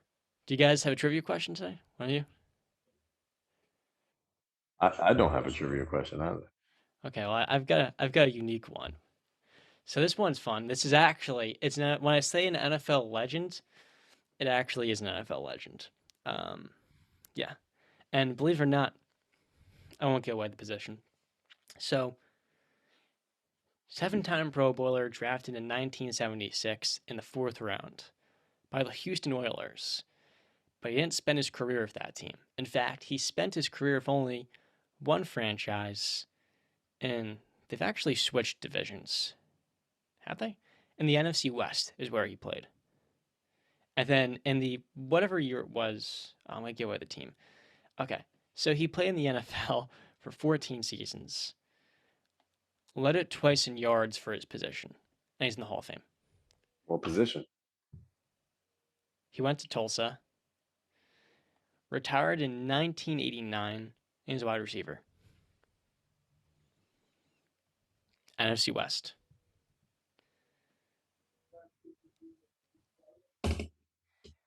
Made the all-decade 1980s team. A Walter Payton Man of the Year. And a 7-time Pro Bowler, which I think I said. The Oklahoma native became a West Coast legend. So he played in San Francisco. Is it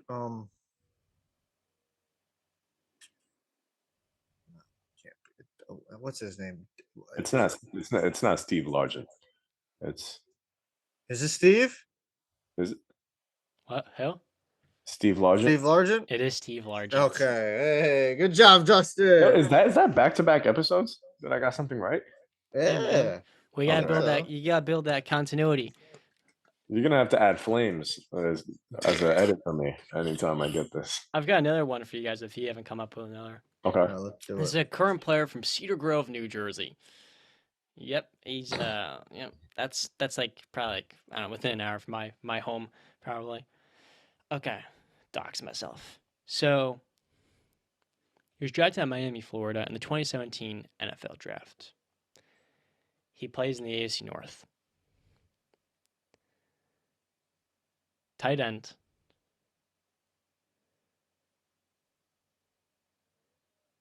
Newly signed extension. Mark Andrews? Nope. No. Didn't he just get paid too? Could have sworn he did. Maybe I'm wrong. Plays in the NFC North. In the AFC North. AFC, yeah. He AFC has North. a total of 1,700 yards through 5 seasons. 15 TDs. Yep. David and Njoku. Yep. Man, that contract is terrible. Let's go. Tight end's gonna be constantly overpaid now because of it. Yeah. Job. One of my former teachers, he was like asking me about him, and I was like, "Oh, he was drafted by the Browns, worst team in the NFL." I was like 5 years ago when I was drafted. But yeah. I can't believe they throw all that money on the tight end market now is only going to skyrocket. But So something I want to talk about that's some interesting news. I was telling you guys both about it. I watched over I think 2 days ago. I watched the JaMarcus Russell interview on the Pivot podcast, and I gotta say, man, it kind of gives you a new perspective on JaMarcus Russell because the whole narrative was biggest bust of all time in NFL history. Guy didn't care. Guy just wanted to get his money, get paid, and be out. And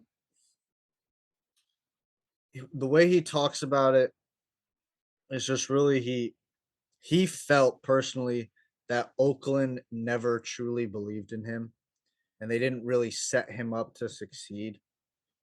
And I think if we look back at it, I mean, this is just like if it wasn't JaMarcus Russell, just I told you a former number 1 overall pick, first overall, only played 3 seasons in the NFL, never got a second chance on another team, and never really dealt with major injuries.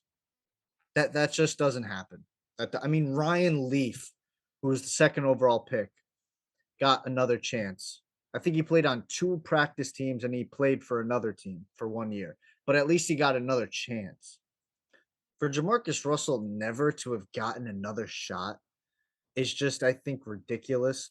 I think it's kind of a stain on the NFL a little bit because it kind of goes into, well, I don't want to, bring up race, but if it was a white quarterback, would that have happened? And I think the perfect person to compare him to is Ryan Leaf, like I just said. Another terrible quarterback. He was second to JaMarcus first overall. He was terrible his 3 seasons in San Diego, and he got another shot. JaMarcus never did. I think it's a shame.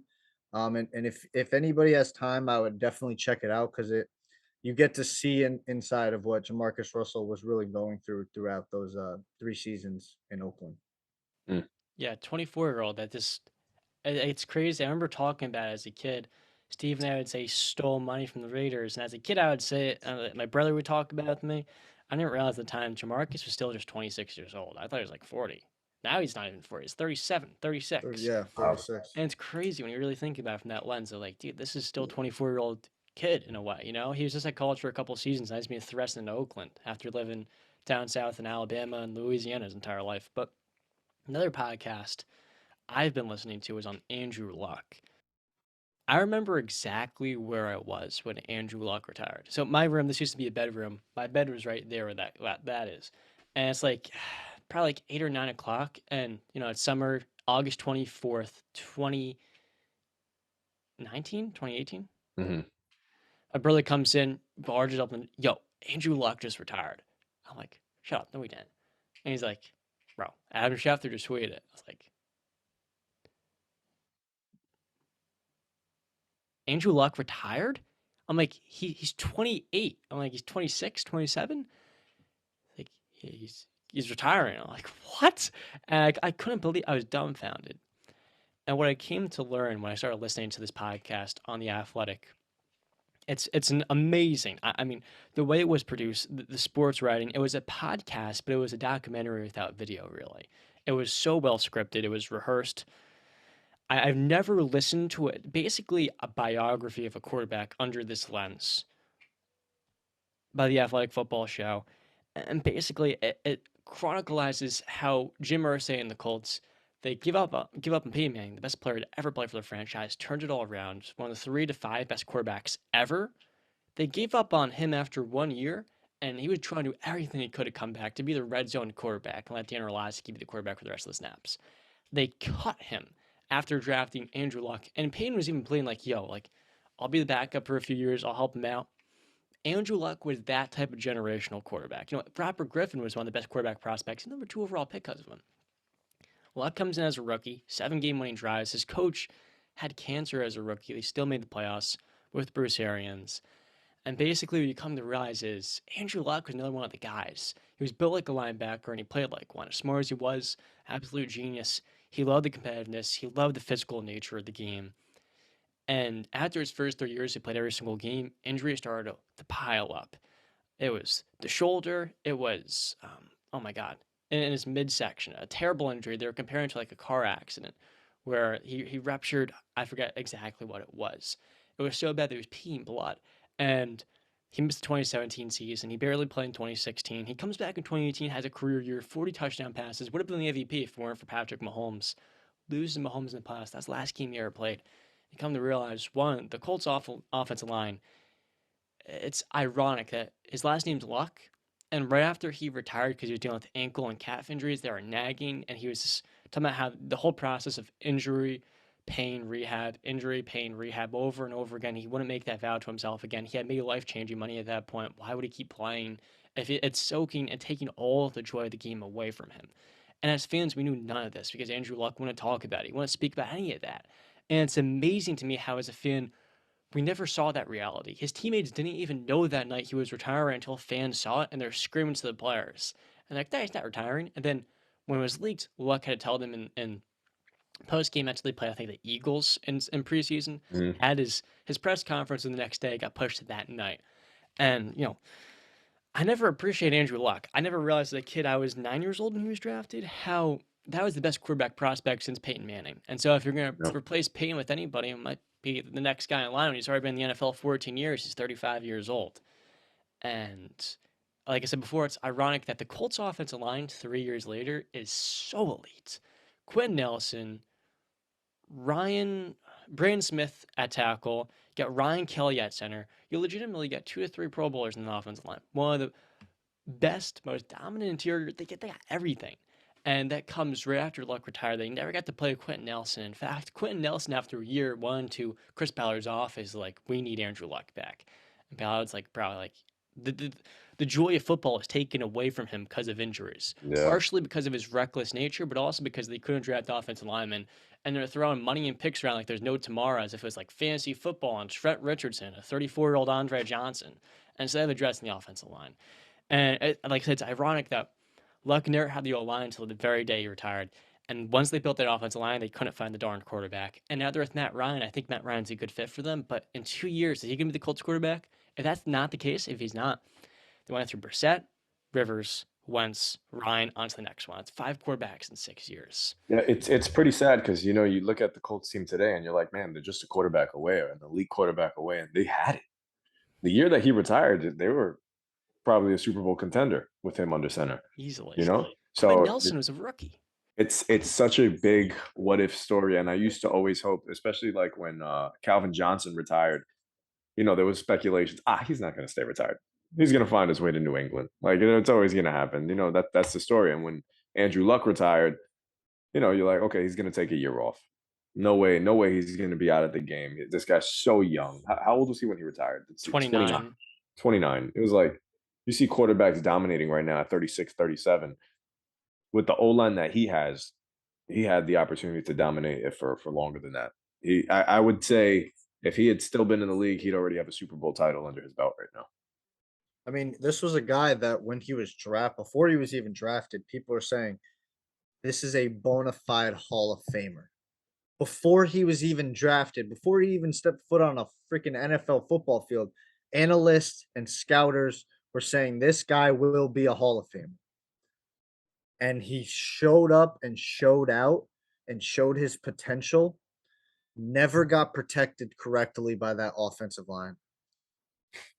Never had a running game. Or the running game.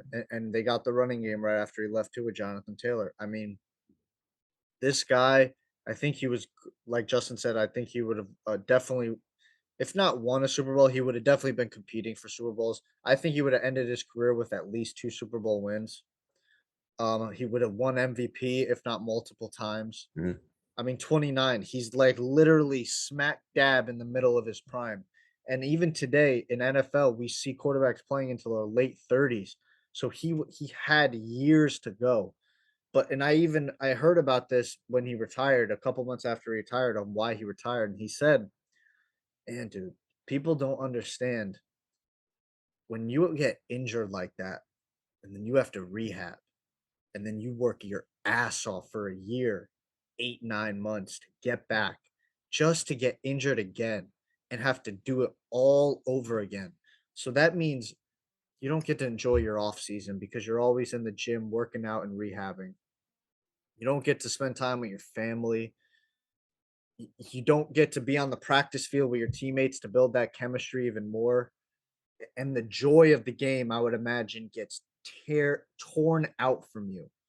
And it just sucks that a man that was arguably, I think we would have been talking about him as a top 5 quarterback right now in the league. I have no doubt about that. Smack dab in the middle of that discussion with young guys and the old heads. Yeah, it sucks. I mean, it really does. Mind if I steer real quick off of a different topic before we end this segment of Check It Up? Just popped into my mind, and I know we don't really talk baseball, but I just want to get into something. Today is what, July 17th? We're coming up on the All Star game, the Home Run Derby, all this excitement. Baseball always does a great job when it comes to their All Star festivities, but they've done an amazing job this year. They're going to honor both Albert Pujols and Miguel Cabrera. I'm rocking a Detroit Tigers shirt right now. So, what are you bringing out? Nice. I got my Cardinals jersey in the closet, but it's Yadier Molina. First so jersey. I just want to shout out those two legends. I'm a big fan of when we give back to it, when we just show love to them. I remember, Peyton Manning, and you always have to. I remember when Mariano Rivera was retiring, he was getting nice send-offs every time he stepped foot in a road ballpark, and now that they're giving Albert Pujols the respect that he deserves.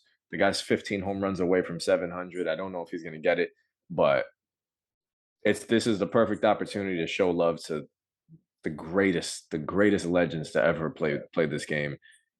Growing up, I still remember, watching a young Miguel Cabrera. My mom was in love with him. She called him Babyface. And every time she sees him today, now that he's almost 40 years old, she still calls him Babyface. When I was young, Albert Pujols used to come to New York, go play against the Mets at Shea Stadium, and we kind of made it a family event all the time to go see the Cardinals play the Mets. So I used to see Albert Pujols in dead smack in his prime, way back in like '06, '07, getting to watch these guys. I just wanted to shout out these two legends and say, happy trails, man. It's been great watching these two players all these years. As a baseball player myself and as a coach myself, there's not that many players that I can say without a doubt, kids, go watch these two, study them, and come back to me. You can never replicate them, but you can try, and you'll learn a lot from these two. So that's all I want to say. I could talk baseball all day, but I just wanted to show love to Albert Pujols and Miguel Cabrera. When Cabrera came into the league, the Marlins, they were called the Florida Marlins, right? I'm Florida looking at it right Marlins, right? now. Yeah.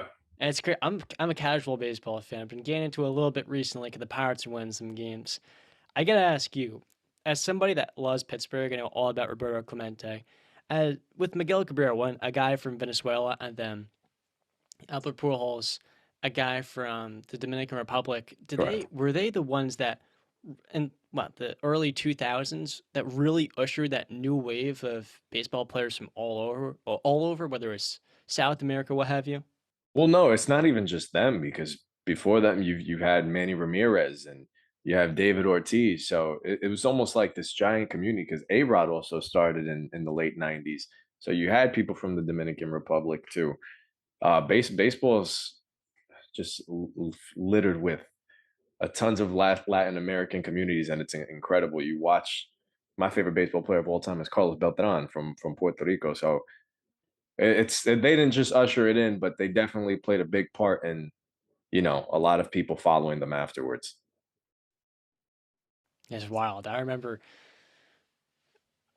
watching Miguel when I was it was 2013. I was in elementary school, and he was 32 that back then, an MVP, right? Hmm. Yeah, I mean, Triple I Crown, forgot he was in the MLB. MVP. Man, it's Miguel Cabrera. I had this debate with a couple of guys at my job. We were talking about who's the most fierce right-handed hitter of all time.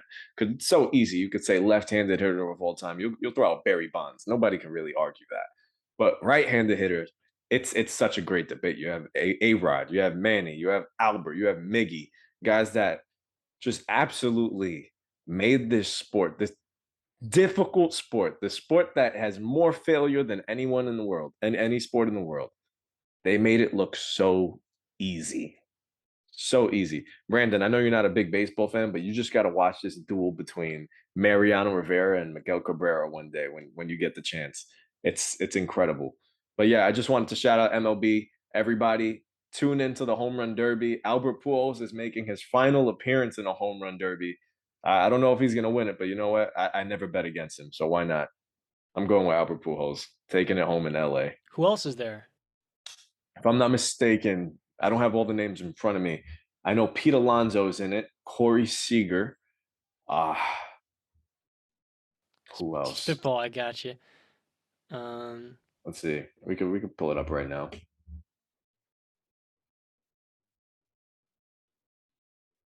Where is this? Do you have it? Oh, I see Kyle Schwarber. Okay, Albert Pujols. Oh, they're going head to head. Pete Alonso repping the Mets. Ronald Acuna representing the Braves. Oh, that's gonna be fun. Corey Seager repping the Rangers.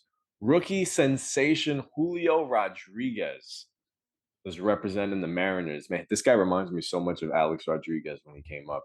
And the number four seed repping the Nationals is Juan Soto. That's an interesting one because that guy just turned down a $440 million contract extension. why? Yeah, he wants more. I think he Wow. wants he wants way more than Mike Trout. Jose Ramirez representing the Cleveland Guardians, and it should be a show. It should be a show. Tune in, guys.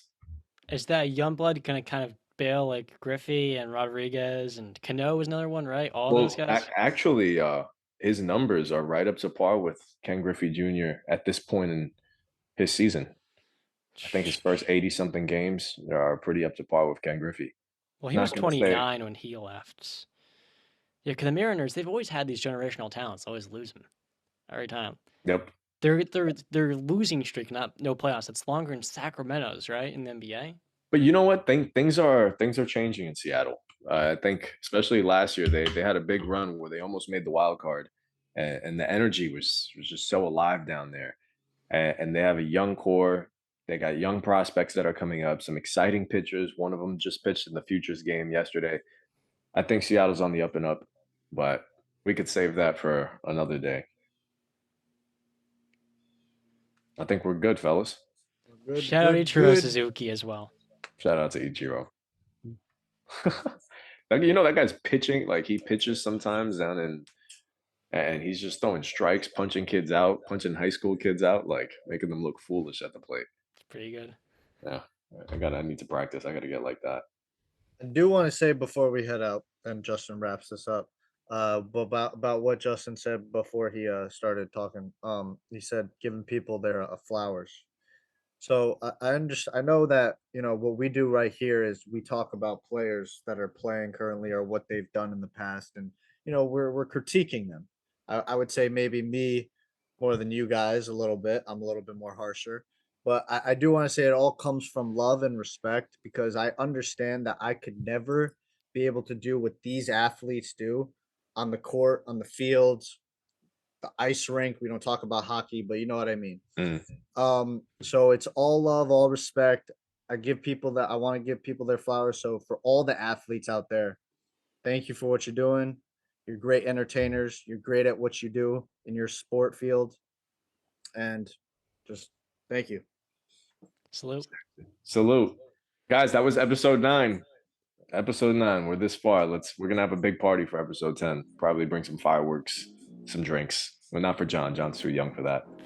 So. All right, fellas. We'll see you guys. Like, comment, subscribe. John, you link our socials. You know the deal. Stay classy. Peace. Out. You can bring a solo cup and you're fine.